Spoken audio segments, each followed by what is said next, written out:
Good morning. Hi there. My name is Rory Fulger, and I am the pre-college education programs manager at Wolfram Research. Um, my kind of general background is that so I have a bachelor's degree in computer science and a master's degree in education and technology, and I've been running education programs at Wolfram since around 2019.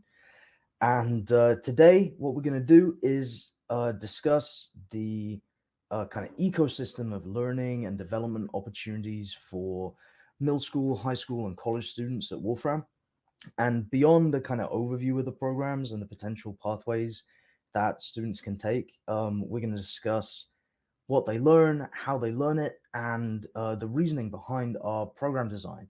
So we're going to get into some pedagogy and some pretty exciting stuff around constructionism and constructivism and project-based learning and research-based learning and active learning are our big buzzwords for the day. Um, so we're going to start out with a bit of an overview of our programs. So while the pre-college education programs team runs a bunch of programs online in the US and internationally, we're going to be focusing on kind of our big three today. So those are the Wolfram Middle School Summer Camp, the Wolfram High School Summer Research Program, and the Wolfram Emerging Leaders Program. So we're going to talk through what each of those three programs really involves. We're going to do a kind of overview, um, look at the student pathways, the learning objectives, the pedagogy, and the reasoning behind our program design. So we're going to start out talking about the our middle school summer camp. So our middle school summer camp, we set out um, was founded in 2020 to try and address our enrollment gender ratio at our high school program. So the middle school summer camp is just for girls and for gender non-conforming students, and it's a 5-day virtual workshop for about 25 kids aged about 10 to 14, and the kids need to be really excited by STEM, but we don't ask for any previous programming experience. And during the middle school summer camp, we kind of grapple with the basics of computational thinking and coding in Wolfram language. So we use a lot of code to do cool things, like we create a bunch of kind of 2D and 3D art. We write music. We explore machine learning.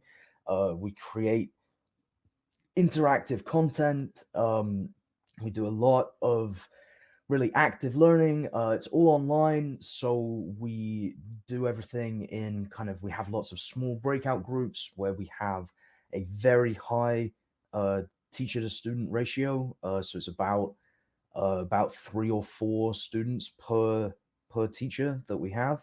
So it's a very tight program, and the kids learn a bunch of computational thinking stuff, and it's very exciting. Our really big program, our flagship program, is our high school summer research program, where we have around 60 high schoolers from all around the world, and they come to Boston, and they engage in a really intense learning experience for 3 weeks. Um, and this is the program that I'm really going to be talking about today. So um, we for this program, just to give you a bit of a background, our staff team is staffed by kind of directors, mentors, and TAs. So our mentors are subject experts, and around half of the mentor team are Wolfram employees, and the other half are industry experts, graduate students, and occasionally exceptional undergraduate students. Um, and each mentor is assigned 3 to 5 students for whom they're like really academically responsible. Our teaching assistants are younger Wolfram language experts who are graduates from our programs, so we feed them in, and they're responsible for organizing social activities and providing academic support to students, most commonly with coding issues. So students spend the first few days of this program learning Wolfram language and computational thinking in active learning classes and in workshops, and then the kind of the big thing of the program is that students spend the first students work with myself and with Stephen Wolfram to choose a project tailored to their interests, their strengths, and their goals. And then throughout the program, the students work with an expert mentor to develop their project. And at the end, they publish a computational essay on Wolfram community to display their work. These projects are incredibly diverse, going from you know mapping the mapping hand movements between ASL finger signs, and going from there kind of to creating video games. From We had a student this year who created Pac-Man levels from city street maps. So instead of making a maze or whatever, he used street maps to create the spaces for his little Pac-Man to move around. Um, all the way to some pretty intense kind of Wolfram physics projects. And we have a huge diversity of projects. Alongside their projects, students attend a variety of academic and non-academic activities, which include Q&As and small group discussions with Stephen Wolfram, interactive special topics talks on topics like cryptography, astrophysics, food data, computational farming, software development, natural language processing, the Wolfram Physics Project, analyzing fungi for virus development, all kinds of, well, not for virus development, I guess, but for immunization development. Very cool. They have workshops on things like video game development, esoteric languages, niche math, debugging and refactoring skills, design thinking, they do these workshops where they're very involved and they do a lot of coding. Every day there's 2 or 3 project presentations, kind of like a conference type vibe, from mentors and teaching assistants, where they present their own Wolfram language projects so that the students get a huge amount of exposure to the different types of things that can be done. We have minor tracks. These are creative tracks where students choose to focus on something very non-technical. We usually do creative writing, art, music, or theater, and they get to pick one, and they spend 5 evenings out of the 3 weeks, kind of focusing on this creative activity with the goal of creating an entry for kind of end of program talent show.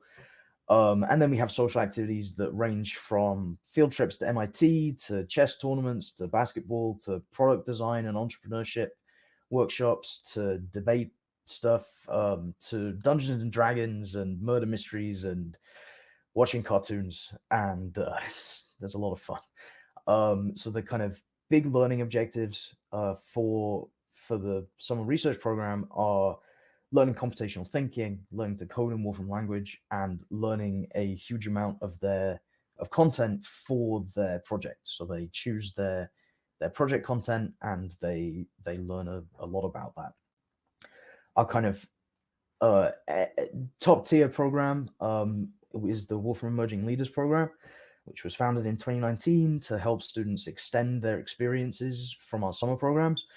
So Wolfram Emerging Leaders Program, WELP, takes the top 50% of the high school alumni for our WELP high school program, and a small selection of undergraduates from previous years of our summer program, or from the Wolfram Summer School. So these programs are similar but slightly different. So the WELP high school students are sorted into small groups based on their shared interests. They're assigned a subject matter mentor, and then as a group, over the course of a school semester, part-time, they define, propose, and then do a project, and then they publish their computational essays at Christmas. So they have created again a huge diversity of projects that are more intense, more involved than their summer projects. And the undergrad students do an independent research project. So instead of in a group, they do an independent one. over the course of a full academic year, also under the guidance of a subject matter expert. And kind of over the course of the program, students attend a bunch of workshops, which have ranged from learning to use GitHub to writing resumes and LinkedIn profiles, from 3D video game development to creating tools to hack daily life, and from multivariable calculus to LLMs and AI and all this kind of stuff. So our kind of big goals for this are that they kind of further develop their computational thinking and their coding skills. They develop a deep understanding of the content that they're working with, and they also learn how to manage a research project, how to organize their time, how to collaborate with a team, and improve their programming and subject skills. And then beyond just attending these programs, our students are also involved in them. So successful alumni are invited to become teaching assistants and mentors. So select WELP students are invited to join our teacher training program, which happens during that school year. And being a TA or a mentor at the middle school summer camp or at the high school summer research program is their capstone project for that qualification. So alongside doing their WELP project, students learn how to helpfully critique other people's work, how to teach concepts, how to run social activities, how to become strong leaders, and it's pretty great. So students who successfully complete the teacher training program at WELP U at the undergraduate level are invited to become mentors at the high school summer research program, where they have their small group of students to mentor, and um, successful high school students are invited to become teaching assistants at that program, or sometimes mentors at the middle school program, which requires slightly less subject involvement. And then people who are successful summer TAs or mentors are invited to become mentors at WELP, to invited to become our subject matter experts for younger students. So we have a large number of students who have cycled through this system over the last 5 years, including a bunch of people who've attended the high school program in 2019, 2020, and are now in their kind of mid to upper undergraduate years, who were mentors at the summer program this summer, and they did fantastically well. In some cases, better than our kind of industry professional people, because they've had some real teaching training.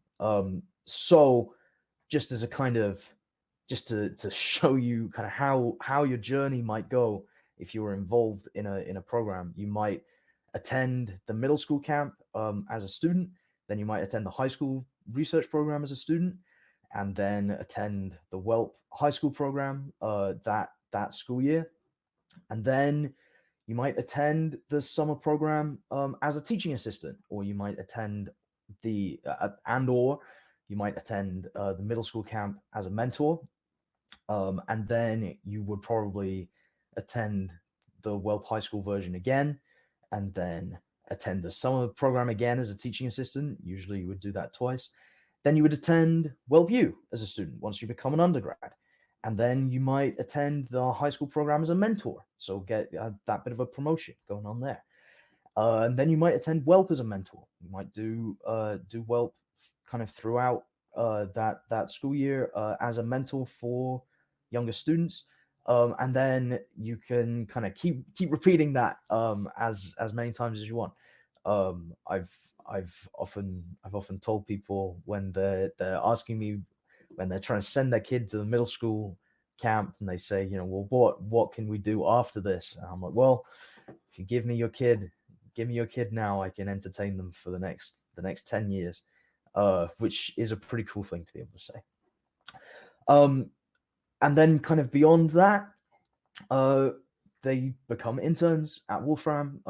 They can join other Wolfram programs. Stephen Wolfram runs a coding club where he does lots of live coding with the kids. They can join the Wolfram Institute as junior researchers to do physics project things and metamath things. they can join the Wolfram Student Ambassador Program, which is where we support them to do research projects, to run events at their schools and universities, to run hackathons, to run coding clubs, to teach, to be involved in the community, all kinds of things. They get very involved, which is very cool. So before we get into our kind of pedagogy stuff, I just want to talk about who our students are. So we don't really select for academic performance or school grades. So our application process includes several short essays, a coding problem set, and an interview. So while we don't select for school grades at all, we don't care about that.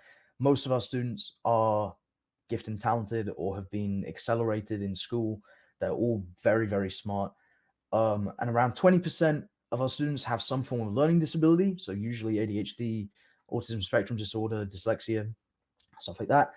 So students who are gifted and talented and also have a learning disability are referred to as twice exceptional. So they're exceptional on both ends of their scale. And that's often associated with kind of asynchronous development.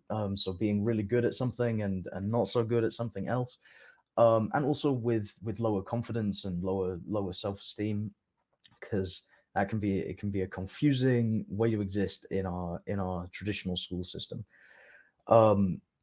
So, and we'll get more into that.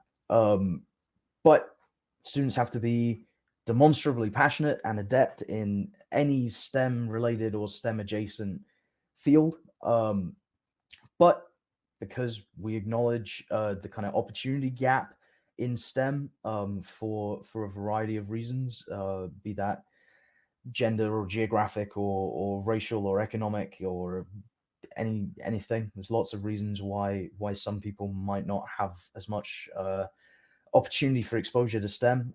We offer we don't require students to be experienced coders in any way.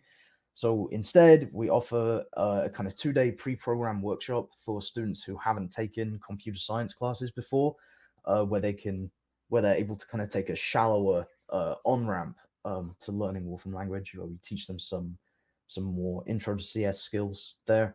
And out of our 60 students who attend the high school summer research program, we usually have around 15 who also attend the workshop who've never taken a CS class before, and it's amazing to watch them grow through that very, very quickly. It's very cool. A really great thing about running a summer program instead of running a school is that our students, for the most part, are really genuinely choosing to be there. They volunteered to spend their summer learning new things, and this means that they're really intrinsically motivated. So this kind of intrinsic motivation primes them to learn skills and content more easily, as opposed to their motivation being dependent on a grade or a reward or a punishment. So we don't want them to depend on external factors for their motivation. So due to the kind of really wide range of skills and experiences and interests and abilities, it's really important that our programs be personalized and rigorous and supportive. So we really focus the high school summer research program is focused on this project that they create, and by allowing students to choose the direction for the bulk of their work during the program, we're able to offer learning support to a much more diverse set of interests and abilities than if we tried to passively teach content.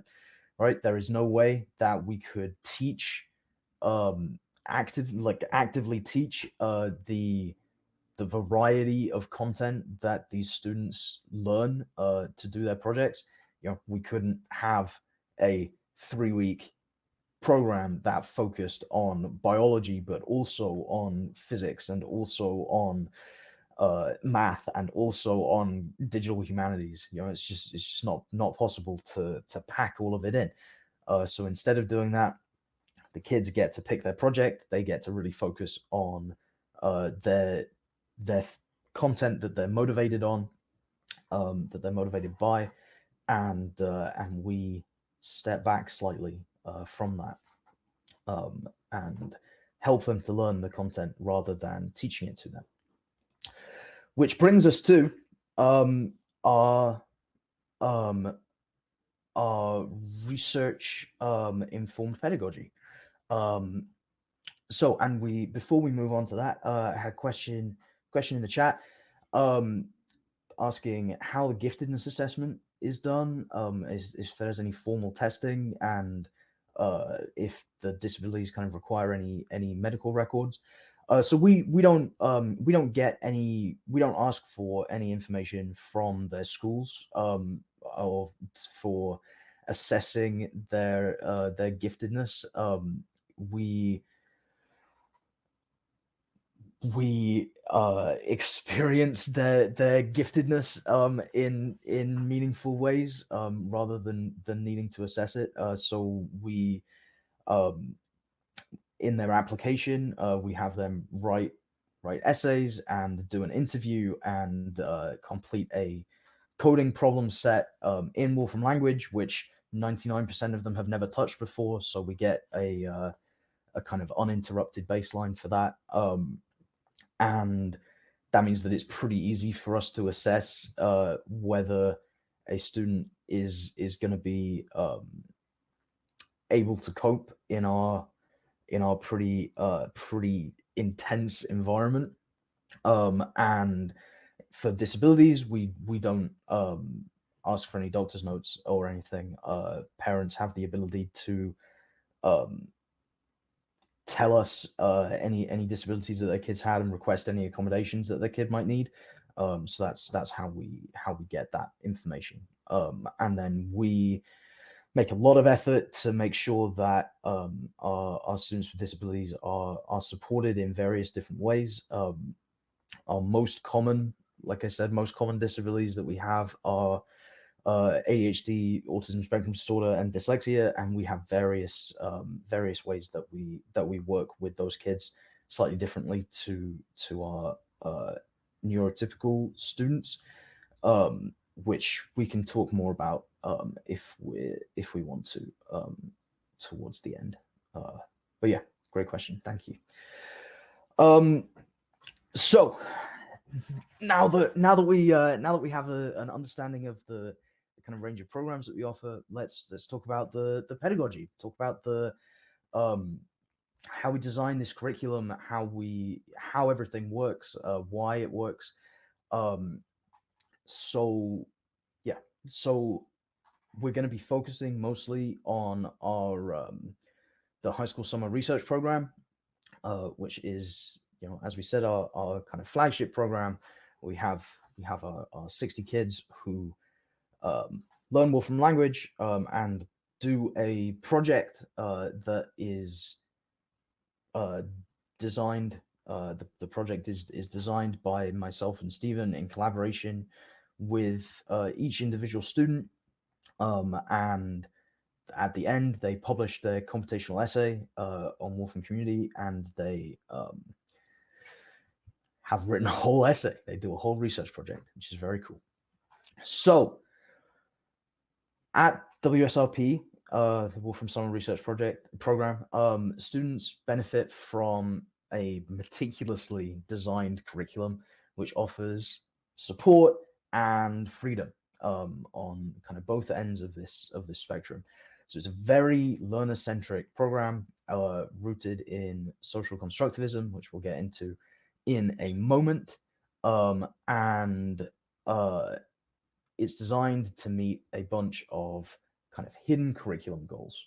So while our exposed curriculum goals, our exposed learning goals are, learning to code, learning computational thinking, learning research project skills, we have a bunch of hidden curriculum skills that we're working on. We want students to grow in confidence. We want them to develop a growth mindset. So thinking about struggling and failing in a growth oriented way. So instead of I failed to do this thing, I struggled with this thing, that means that I am a failure and I will never be able to get better. What we want them to have instead is a growth mindset where they struggle with something and they think, fantastic, this is a real opportunity for me to grow. Doing things that I'm good at is not a great learning experience. I want to do things that I'm bad at so that I can get better at them. And so we try to really encourage that. We want them to kind of overcome any fear of failure that they have. We want them to embrace struggling with hard content and skills. We usually find that the vast majority of our students are terrified of failing or struggling in any meaningful way. They've kind of usually been taught in school that failing means, like, failing is the end of something, right, rather than the beginning.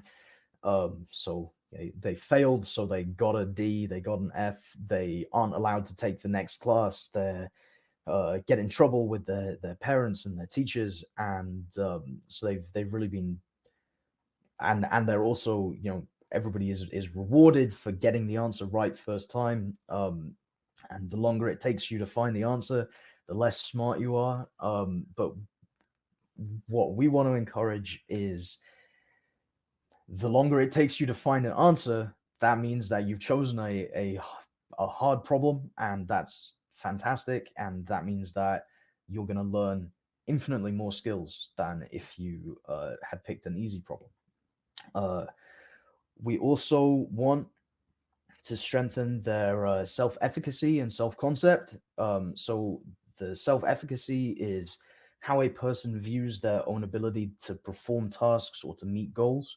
And self-concept is how a person conceptualizes their self, their relationships to others, and their own academic strengths or abilities. So somebody with low self-efficacy or concept might think, oh, I'm bad at this. I'm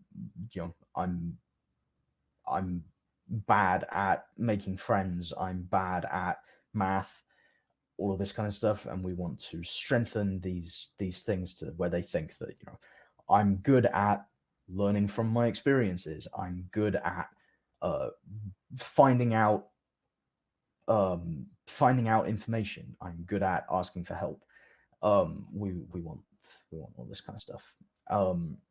So our kind of key pedagogical concepts for these programs are this is a list here, and we're going to go through these kind of one by one.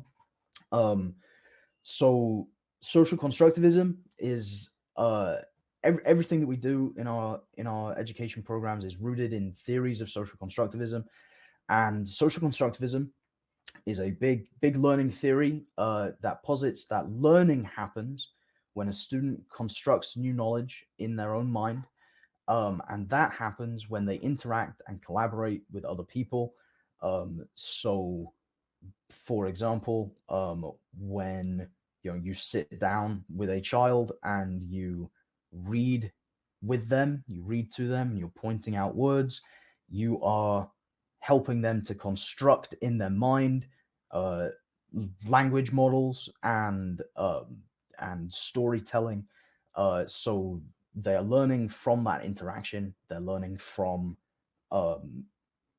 they're not learning to read from the content of the book. They're learning to read from constructing these models in their mind, guided and aided and abetted by the social interactions that they're having with the people around them. This is really in contrast to this more kind of traditional filling with knowledge model, where we take fully formed knowledge and try and shove it into a kid's mind. And what we're actually trying to do is helping them to construct their own knowledge rather than taking fully formed knowledge that is not easily assimilated into their model. So this means that there's a big emphasis on collaboration, on working through problems, on figuring stuff out instead of just being told. We want them to work with other people. We want them to find information for themselves. We want them to find information from disparate resources and put it all together and kind of to steal some terms from machine learning, to kind of generatively build their model from different types of information. The social constructivism, there are three kind of big things within social constructivism that I want to talk about. The zone of proximal development, the more knowledgeable other, and scaffolding. So these three big concepts are very important. So I'm actually going to do the zone of proximal development first. Is this kind of zone between what you can do and what you can't do. Specifically, the zone between what you can do and you can't do is what you can do, but with help, right? So if you can read the word cat, you can probably read the word tree with a little bit of help, but you can't read the word anti-disestablishmentarianism. It's just beyond your capability. If you can add two numbers together, you can probably add three numbers together with some help, or you can add two bigger numbers together with some help, but you can't do linear algebra. That's just outside of your zone of proximal development. So the goal for the curriculum designer or for the teacher is to find for each student the next step that they can take with assistance. So we do this in projects by finding a project that's at the upper end of their ZPD, their zone of proximal development, and helping them break it down into steps that they can take with the guidance of their mentor or their TA, which leads us to the more knowledgeable other. So the more knowledgeable other, the MKO, is a construct that can be a person, a book, a computer, a course, whatever. But the MKO's task is to bridge the gap between the student's current skill level and the skill level that's needed to accomplish the task that they're trying to do. So back in this social constructivism model, we're building here interaction and social development to build skills, to build content knowledge. That is very cool. We kind of have 4 levels of more knowledgeable others during the program, kind of starting at their peer group. So all the kids are in groups we group relevant projects together, so their peers are available to collaborate, to offer assistance. There is rarely a time where students aren't helping each other actively, which is very cool. Then we have our teaching assistants who, as we said, are graduates from our programs, successful graduates from our programs. So they are kind of near peer, not quite peers, but just above the group, which has many benefits that we don't need to go into. But these TAs are experts in Wolfram language, and they get to help the students with individual tasks. Then we have our mentors. So each mentor has a group of 3 or 4 students with projects that are relevant to their area of expertise. So mentors are subject area experts, and they're great Wolfram language coders.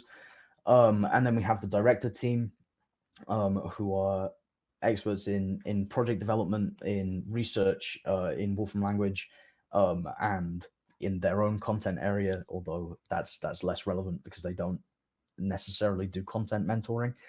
And the concept of the more knowledgeable other is that they are assisting with a task, but they're not just telling them the answer.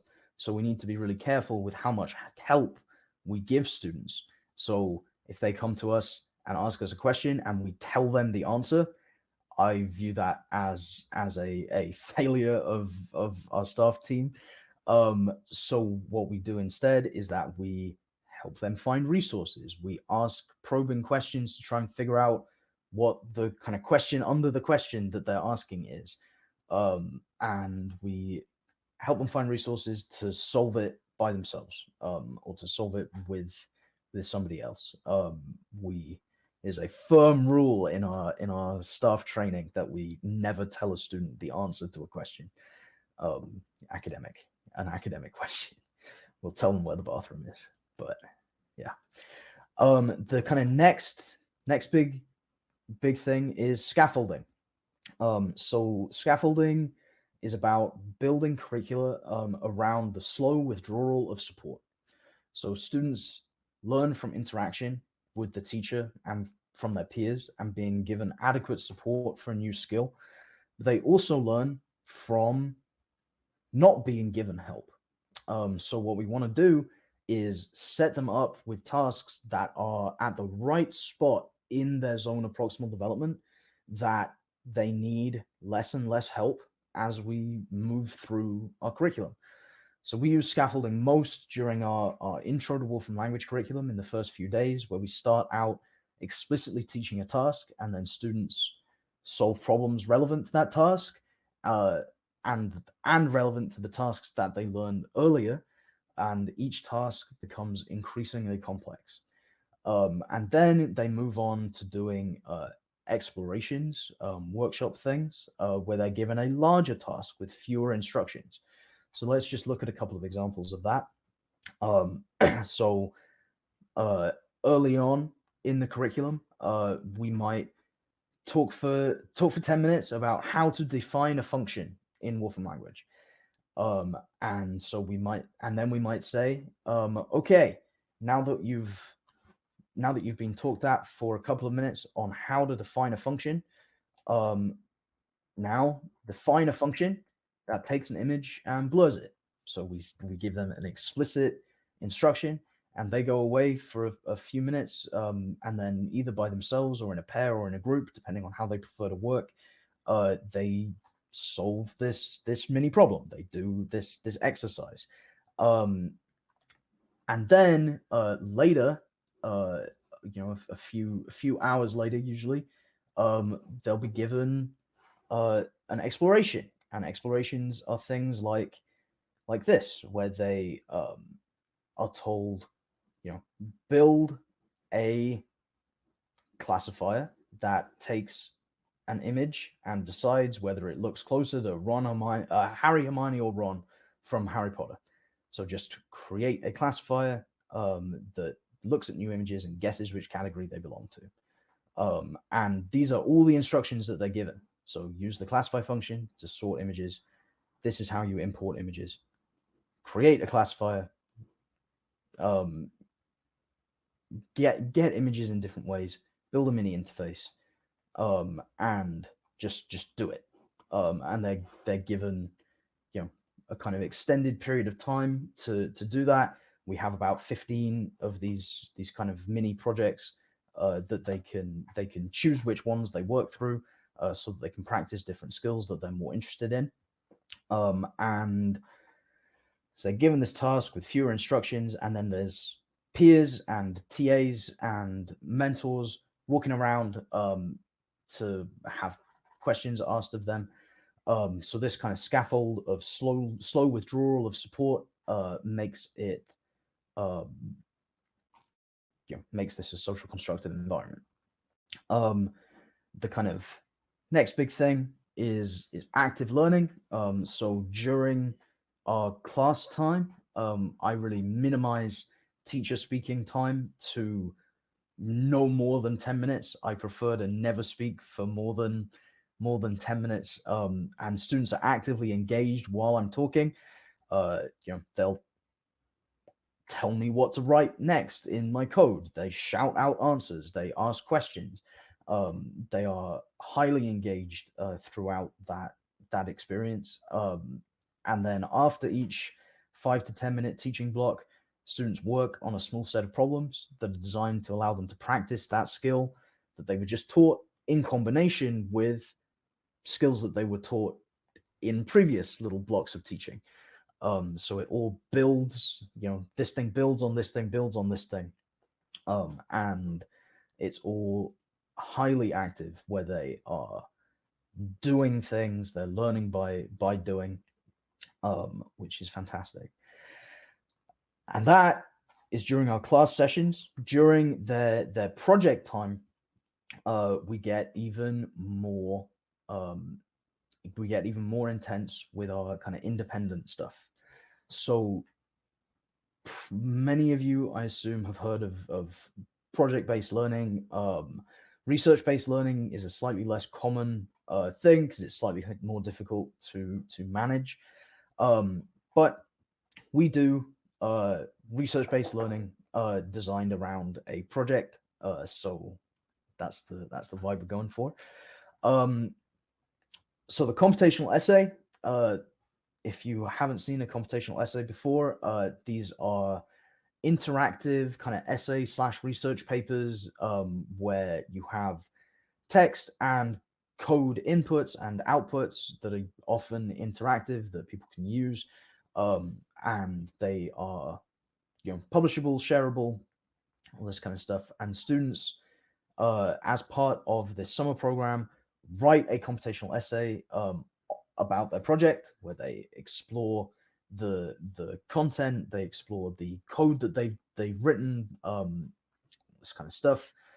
So they do a project over that course of the summer, and we, in the project selection process, we work very hard to ensure that this project is based on their interests, on their current skills, is within is at the high end of their zone of proximal development, and that they so that they will be capable of doing it, but it'll be really hard. We want projects to be very difficult for them to do, and we usually will have a kind of minimum viable product. Like, if they accomplish this goal, then great, they've accomplished something meaningful, and then the project, which is the goal, and then a kind of an extension, like what happens if they finish this project, then what should they do?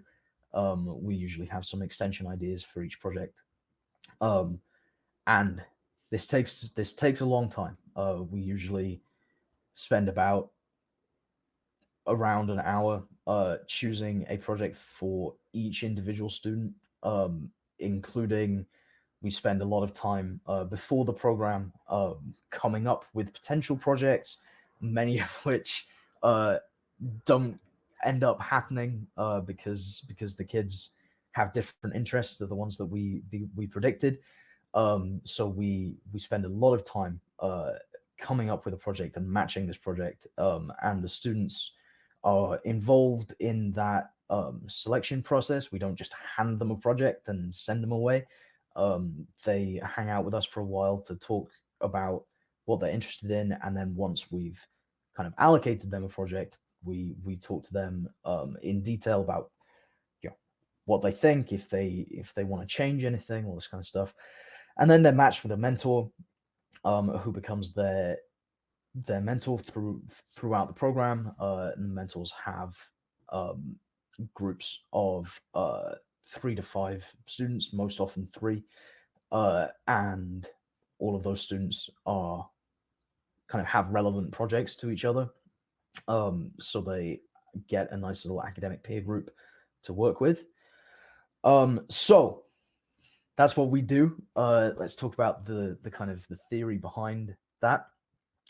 So a really big theory behind project and research-based learning is authentic problem solving. So we need students to engage in real-world problems, and so project-based learning constructs what's called a driven paradigm to students, where the problem drives them to the core concept of particular subjects. So instead of being like, you are going to learn linguistics, go learn linguistics. Instead of doing that, which is pretty pointless, like you can't just learn linguistics, that doesn't mean anything. Instead of doing that, you have a project where you say, okay, you are going to create a interface that that gives the now I've forgotten the word that gives the kind of ups and downs, the inflections of language for lines of poetry. That comes up with the how the poetry scales across the line and what the inflections are, and you're going to do that for iambic pentameter, Shakespeare vibe poetry, and you're going to create a little interface that shows people where the inflections go. Um, and in order to do that, you're going to have to learn a bunch of linguistics, and you're going to have to learn a bunch of computer science things, and probably some history. And so the project acts as the driver towards these core concepts of a particular subject, and gives it motivation. It makes it meaningful, instead of reading a book about iambic pentameter, which sounds soul crushing to most people. You are figuring it out. So you're constructing this knowledge. You are working on something worthwhile. You're motivated by the project, to learn new stuff. Um, Next important thing is autonomy. Students are responsible for what the project is, how they solve problems within it, how they write it up, how they communicate what they've learned to others. And teachers and the mentors and the TAs are acting kind of like coaches. So they're guiding students as they develop questions and problems. They're helping students to find and read through and sort and evaluate information. They're giving students the opportunity to draw their own conclusions. They're providing the time and the opportunity for students to communicate their results. They'll usually go through several iterations of their computational essay to, and how they're going to communicate these results to the world. Um, Students having autonomy over their research project is really important, because this means that they are learning, um, they're learning things about themselves. They're learning their own management skills. They're learning how to um, how to think critically about information that they're being given. We don't want them to just be given an article or a blog post or a book that says the answer to their question, and then they write it down in a different way, like a book report. We want them to be very active, and autonomous in what their project ends up being, how it ends up working, what they want to display as their results at the end. So they are not only responsible for doing the project, they're also responsible for choosing what it means to do this project. Does this project mean lots of UX design, or does it mean lots of written research, lots of reading, or does it mean lots of um, experimentation, computational experimentation, where you run similar sets of code a bunch of times, and uh, you're simulating something, you're collecting results and data. Like what does doing this project mean? So they are very autonomous during that, which is fantastic. We have a kind of the skill development. We're focusing on content and research skills. So we want them to identify and clarify issues, challenges, questions, puzzles, all this kind of stuff. We want them to find and process information. So we don't want to give them content. We want them to find it. We want to support them in researching, in finding their information. We want them to think critically and creatively. Usually these projects have never been done in meaningful ways before. They're usually very unique projects. So we need them to be thinking critically and creatively. We want them to apply their knowledge and ideas to draw conclusions that are often unique and fascinating, and we want them to learn how to communicate results. So there's a bunch of kind of skill development learning objectives surrounding doing research, which many of these kids end up, going further in their kind of academics, which is fantastic. And our kind of final thing is that we want them to be active researchers, right? We want them to work through the entire research process in a really self-regulated manner, guided by their own research questions. And we want to take on a facilitating role. So we want to be that more knowledgeable other, facilitating them, but not telling them what to do. We want them to push the limits of their zone of proximal development further and further and further. We want to facilitate this development of a kind of researcher's mindset, so the ability to objectively examine data or a situation and find enjoyment in solving problems.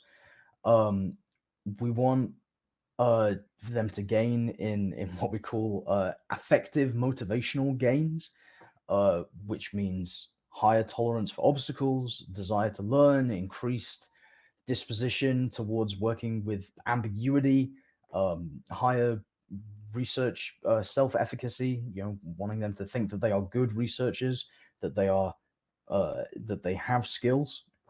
And so by doing active research projects, they kind of instead of being involved in someone else's research project, like they might be, as an undergraduate, they might join a lab and be under 6 layers of research administration, where they do a task towards some professor's research project, which of course can be a very valuable experience. But instead of doing that, we want them to be really active researchers involved in this project.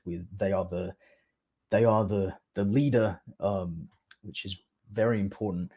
And then after the summer in the Emerging Leaders Program, where they choose their own project, and they collaborate in a research group, doing a project together, that introduces even more skills, that that will be helpful in doing research in the future if they choose to do that, but also helpful if they have nothing to do with academia ever again, where they get to learn all kinds of independent thinking skills.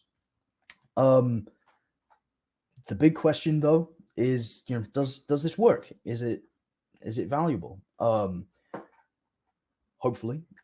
So my kind of evidence for it working are that kids keep coming back. We have dozens of returning students, and many of our alumni return as teaching assistants or mentors, or in our further education programs. 98% of WELP alumni last year said that it was their most influential educational experience. So I was pretty proud of that statistic. Every single student since I started running the program in 2019 has published a computational essay. And I think what's most important is it is just amazing to see the impact of these programs on the students' skills and their confidence level. So we had a couple of stories. A kid who was terrified at the beginning to even run a line of code in case it was incorrect, and he just could he would type code and he couldn't run it. He was like, I can't do shift return and execute this line of code because what if it is wrong? And I'm like, we're gonna get over that, I promise. And by the end, I heard him shout from the other room, and he goes, "That's so cool!" And I walked in, and he had found a bug in his large piece of code that was screwing the whole thing up, and he'd spent the whole morning trying to figure out where this bug was by individually running the micro pieces of code, and he found this bug and he fixed it, and he was just screaming in how delighted he was to have done this, which was fantastic. I have a kid this year who asked her mentor literally every 45 to 60 seconds what to do next. She wanted micro tasks so that she could know what to do. Um, so we came up with a plan for getting stuck. What do we do when we're stuck? What do we do when we don't know what to do? And so we came up with a plan with her, and by the end, she was working independently and asking for help when she needed it. She had resources, she had her checklist, things to go through before she you know asks a grown up for help. Um, we look in the documentation, we Google it, we sit with it for a second and try and figure it out. Um, and she knew what to do. It was fantastic. I have uh, a few young adults this year who attended the program when they were teenagers and work incredibly diligently to help their students now that they are mentors, to explore help their students to explore their topics and to have fun. And it is remarkable watching how much they've grown since they were teenagers.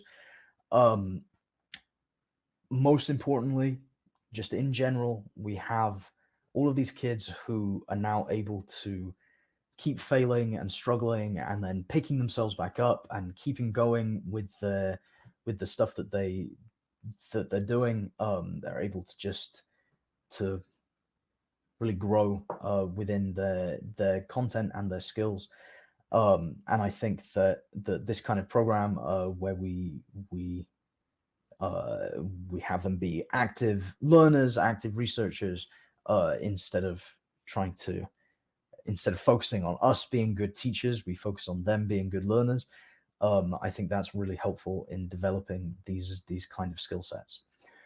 Um, I've talked slightly longer than I wanted to talk. So before I open up for questions, if you or your kid is in middle school or high school or undergrad, then they should attend one of our programs. It's really fantastic. If you are a Wolfram language expert, or a subject expert, and you're interested in being a mentor or in being a guest speaker. So if you're not into Wolfram language particularly, but you are really knowledgeable about something, then we have a guest speaker program, and they come and give talks. But you should email campadmin@wolfram.com to tell us that you're interested in becoming a mentor or doing a guest talk. If you are interested in running a program to teach computational thinking or Wolfram language with our curricula, email adventures-staff@wolfram.com, and we'll help you kind of get set up. If you're interested in discussing the pedagogy and design decisions in more detail, you can chat with me, or you can email me at roryf@wolfram.com, and I will get back to you, and we can have a chat. Okay, so in our last 2 minutes, I want to open up to questions. I have one question in the chat. Yeah, gifted students have so I did my my master's thesis on gifted and twice exceptional students, and they, yes, often receive a bunch of approval and told that they're amazing and fantastic when they do things that they find easy, just because those things are not easy to other people. So they get lots of, wow, you're so amazing, you're so smart, and that's great. But we being exceptionally praised for things that you are finding easy doesn't help you to grow. um we yeah so we want to make sure that we are helping them not give up. Okay, so scrolling through this.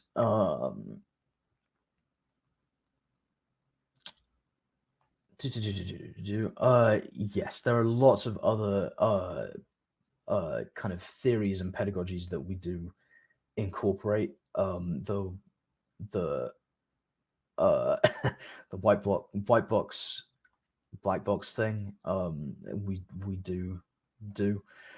Pairing students with professors in academia, we definitely do in the Wolfram Emerging Leaders program. We do facilitate them working with professors. Um, yeah, yeah, okay. Um, right. If you have any other questions, feel free to email me, roryf@wolfram.com, or get in touch in any of these other ways if you're interested in those things. Uh, I hope that this was educational, informative, and I am looking forward to connecting with anybody in the future. Thank you very much.